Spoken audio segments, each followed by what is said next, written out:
నేను కూడా ఎక్కువ మాట్లాడే, ఎందుకంటే గర్జించండు మా శ్రావణ్. శ్రీనివాస్ కూడా మాట్లాడుతూనే ఉంటాడు. నేను కూడా ఓ 35 ఏళ్ళ నుంచి చూస్తున్నా. 10 ఏళ్ళు విద్యార్థి ఉద్యమాలు చూసిన, 25 ఏళ్ళు దీంట్లో కూడా చూసిన. అనేక వందల ఉపన్యాసాలు ఉండొచ్చు, కానీ ఒక్కటే ఒక బాధ అనిపించే అంశం, ఈ కాలంలో గిన్ని రంగాల్లో గింత మెరిటోరియస్గా ఉన్నటువంటి జాతిని, గిన్ని రంగాల్లో రాణిస్తున్న జాతిని రిజర్వేషన్లు సుప్రీంకోర్టులో లేకపోయినప్పటికి కూడా ప్రాక్టీసెస్ కన్వెన్షన్ ద్వారా పెట్టే సంస్కారం లేకపోవడం బాగా అనిపిస్తారు. ఆలోచించేయాలి. ఎస్సీలకు ఎస్టీలకు చట్టసభలకు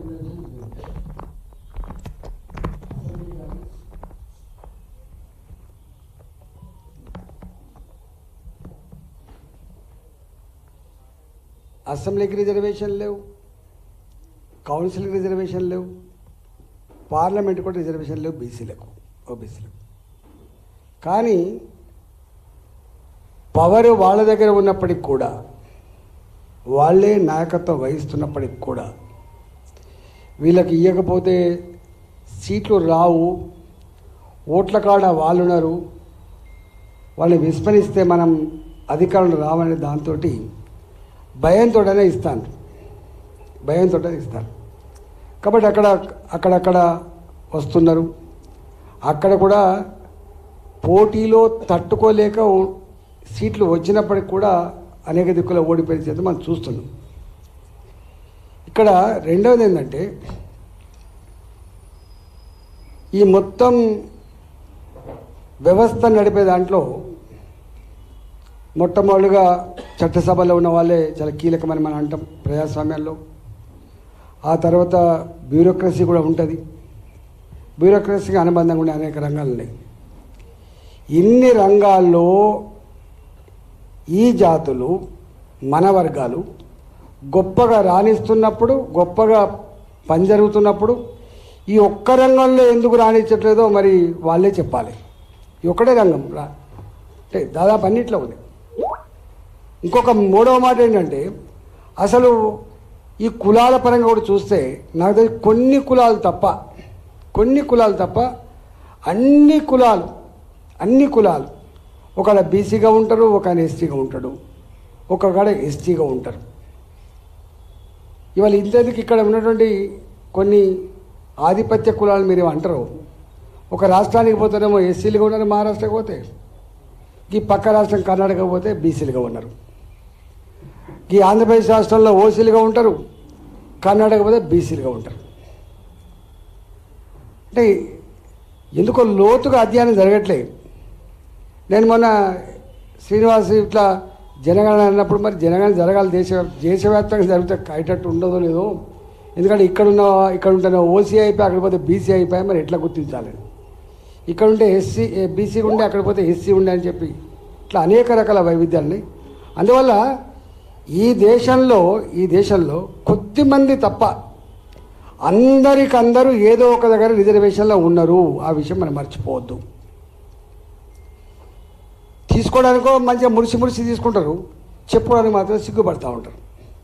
నేను ఒక ఆయనతో ఆర్గ్యుమెంట్ పెట్టినా, నువ్వు ఇంత పెద్ద మాట్లాడుతున్నావు, అక్కడ పోతే ఏంటిది అని సర్టిఫికేట్ అంటే అంటాడు. ఇచ్చిపుచ్చుకునే సంబంధాలను ఇక్కడ ఒక్కొక్కడికి నేను పేరు చెప్పడం మంచిగా ఉండదు, ఎందుకంటే శ్రీనివాసం డైరెక్ట్ చెప్తాను, నేను చెప్పలేను కాబట్టి చెప్తున్నా. నేను ఒక కులానికి వ్యతిరేకం కాదు, ఒక మతానికి వ్యతిరేకం కాదు, నేను ఒక జాతికి వ్యతిరేకం కాదు. నేను వ్యతిరేకం వివక్షకు వ్యతిరేకం, దుర్మార్గానికి వ్యతిరేకం, అణచివేతకు వ్యతిరేకం, పేదరికానికి వ్యతిరేకం.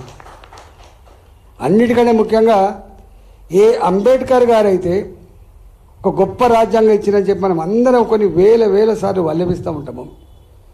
ప్రతి ఊర్లో ఆయన విగ్రహాలు పెట్టి మనం దండలు వేసి పూజిస్తూ ఉంటాము. ఆయన చెప్పిన మినిమం స్ఫూర్తి కూడా అమలు చేయట్లేదు. అసలు నేను అక్కడే అంటున్నా, ఇవన్నీ రిజర్వేషన్ గంగలపోని కానీ భారత రాజ్యాంగాన్ని అంబేద్కర్ గారి స్ఫూర్తిని అర్థం చేసుకున్న మెరిట్ ఉన్నటువంటి లీడర్షిప్ లేకపోవడం వల్ల ఎంత జరుగుతుంది అని. అసలు ఉండాల్సిన మెరిట్ ఎక్కడంటే భారత రాజ్యాంగ స్ఫూర్తిని, అంబేద్కర్ యొక్క స్పిరిట్ని ఏదైతే ఆయన ప్రవచించిండో దాన్ని అర్థం చేసుకున్న పాలకులు లేరు కాబట్టే meritless rulers are ruling this country అని చాలామంది మేధావులు మాట్లాడుతూ ఉంటారు. అందుకని ఇది ఇట్లా దాపరించింది.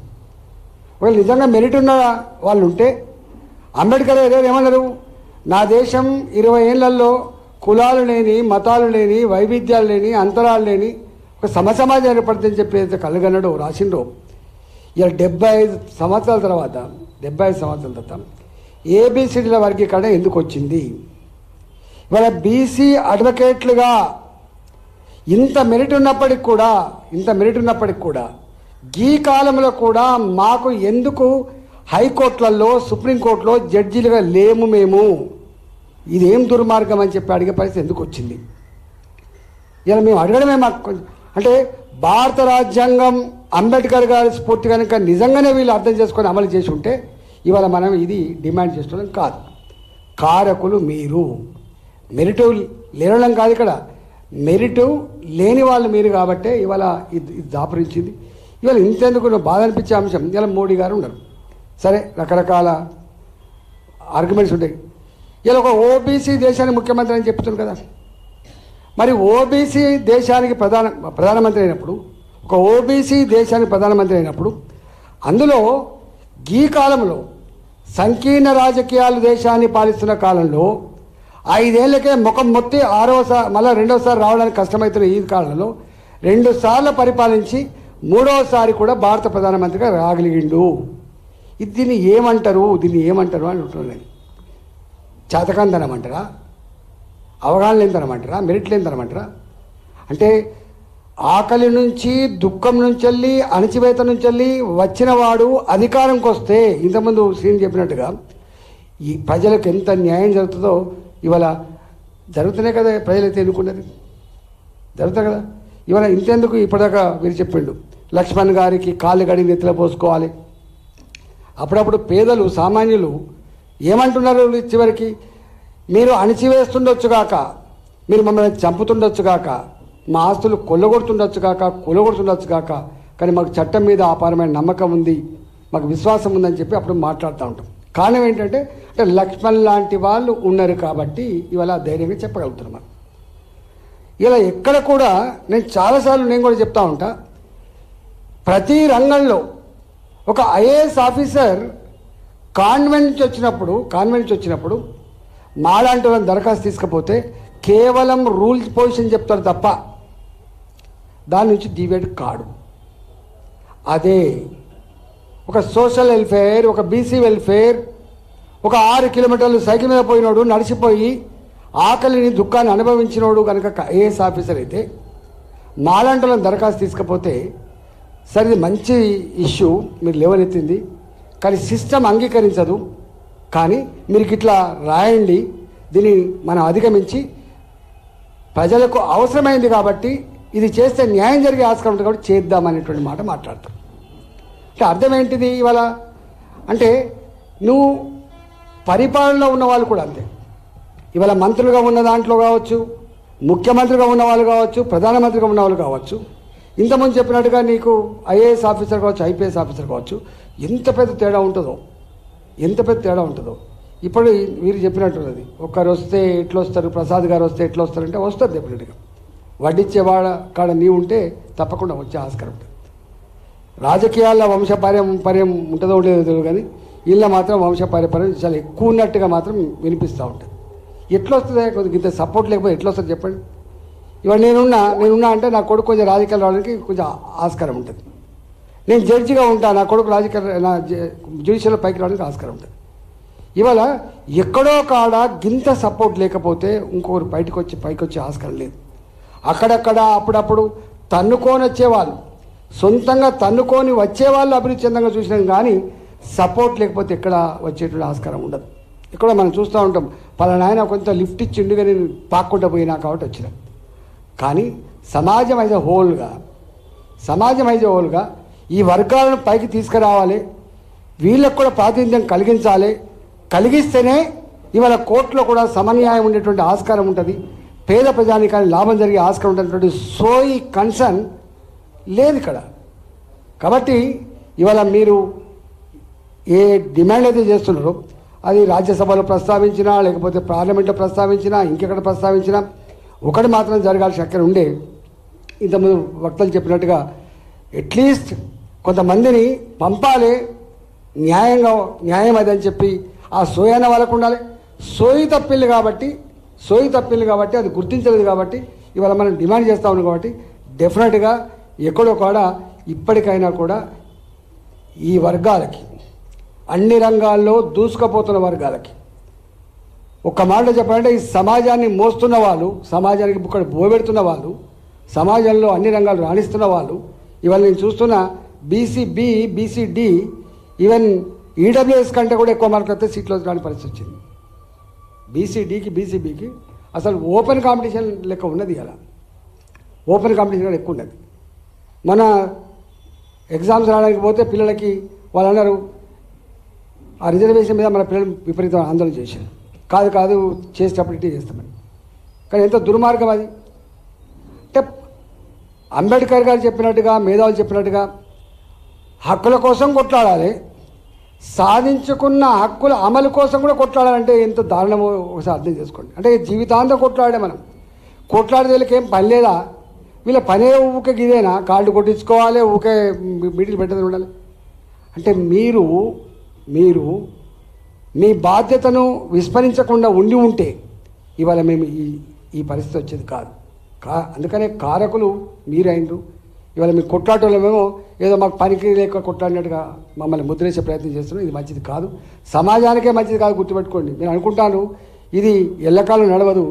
ఎక్కడనో కాడ తప్పకుండా మరలబడ్డ తెలంగాణ అని చెప్పి ఇప్పుడు శ్రీనివాస్ అయితే చెప్పిండో, దేశం మొత్తంలో మరలబడ్డ జనం ఉంటారు. ఆ జనానికి సపోర్ట్ చేసి మట్టి ఉంటుంది, దాన్ని మర్చిపోవద్దు. అనేక ఉద్యమాలకు, అనేక రకాల సందేశాలకి తెలంగాణ ఒక వేగుచుక్కలాగా ఉంటుంది. కాబట్టి మనం ఇలా మన అడ్వకేట్ కూడా తెలంగాణ ఉద్యమంలో మీ పాత్ర ఏదో నాకు బాగా తెలుసు. మేము పోని జాగాలకు, మేము నిషేధించబడ్డ జాగాలకు మీరు పోయి ఎట్లా చేసిందో మేము కళ్ళారా చూసినాం. కాబట్టి ఇవాళ డెఫినెట్గా మీ స్ఫూర్తి గొప్పది, మీ ఐక్యత గొప్పది. అనేక రకాల బాధలున్నాయి, ఇవాళ చెప్పొద్దు. ఇవాళ అడ్వకేట్లో చేరంగానే అందరికి రావు. మా శ్రావణ కానీ నోరుంది కాబట్టి పైకి వస్తాడు. ఇవాళ ఇంగ్లీష్ రాక కొంత ఒక 5 ఏళ్ళు సస్టైన్ కాక కొంత ఇబ్బంది పడుతున్నారు. ఇవాళ కనీసం ఒక 5 ఏళ్ళన్న అడ్వకేట్లకి ఒక 5,000 రూపాయలు స్టైఫండ్ అని ఇవ్వాలి. ఇంకా అడ్వకేట్లకి అయినా ఒక 10 లక్షల రూపాయలు ఇన్సూరెన్స్ అని చేయాలి, వాళ్ళకు వైద్యపరమైన చేయాలి. ఎంత కష్టంలో ఉందో. రాను అన్నిట్లో ఆర్టిఫిషియల్ ఇంటెలిజెన్స్ వచ్చి మనిషిని రిప్లేస్ చేస్తుందో, ఇవాళ కోర్టులలో కూడా అనేక రకాల మార్పులు వచ్చి ఇవాళ చదువుకున్న అడ్వకేట్లకు కూడా ఉపాధి లేకుండా చేస్తున్నది. ఇంత కష్టపడి చదివితే ఇంత డిగ్నిఫైడ్ ప్రొఫెషన్లో ఉన్న వాళ్ళు కూడా ఇలా నెలకు కుటుంబాన్ని పోషించుకునే పరిస్థితి ఉన్నారు. కాబట్టి నేను అంటున్నా, ఇంత పెద్ద వ్యవస్థలో న్యాయ వ్యవస్థ చాలా కీలకమైందని మీరు అంటున్నారు. కాబట్టి ఇవాళ అడ్వకేట్లకు ఒక 5,000 రూపాయల స్టైఫండ్ ఒక 5 ఏళ్ళ వరకు ఇవ్వడం, తర్వాత వాళ్ళకు రకరకాల ఏదైనా సపోర్ట్ చేసే పద్ధతి కూడా ఉండాలని చెప్పి కోరుకుంటూ, మీరు ఏ డిమాండ్ అయితే చేస్తుండో మా వంతుగా తప్పకుండా మీ వాడిగా మీ గొంతుకై జనరల్గా ఇప్పుడు వస్తుంటే చెప్తున్నారు అప్ టు జిల్లాల వరకు రిజర్వేషన్లు ఉన్నాయి. హైకోర్టులో కానీ సుప్రీంకోర్టులో కానీ రిజర్వేషన్ లేవు. ఒకవేళ అక్కడ నియామకం కాబడ్డప్పటికి కూడా పైకోట్లకు వచ్చేవాళ్ళు మాత్రం 30% కంటే ఎక్కువ లేవు. డైరెక్ట్ రిక్రూట్మెంటే 70%. ఇట్లా వచ్చిన వాళ్ళు కేవలం 30% మాత్రమే ఉంటాయి. ఆ 30లో వాళ్ళ దయాదక్షల మీద ఆధారపడి ఉంటాయి అనేది ఉన్నది. నేను కూడా ఎక్కువ మాట్లాడే, ఎందుకంటే గర్జించండు మా శ్రావణ్, శ్రీనివాస్ కూడా మాట్లాడుతూనే ఉంటాడు. నేను కూడా 35 ఏళ్ళ నుంచి చూస్తున్నా. 10 ఏళ్ళు విద్యార్థి ఉద్యమాలు చూసిన, 25 ఏళ్ళు దీంట్లో కూడా చూసిన. అనేక 100 ఉపన్యాసాలు ఉండొచ్చు, కానీ ఒక్కటే ఒక బాధ అనిపించే అంశం, ఈ కాలంలో గిన్ని రంగాల్లో గింత మెరిటోరియస్గా ఉన్నటువంటి జాతిని, గిన్ని రంగాల్లో రాణిస్తున్న జాతిని రిజర్వేషన్లు సుప్రీంకోర్టులో లేకపోయినప్పటికి కూడా రిజర్వేషన్లు సుప్రీంకోర్టు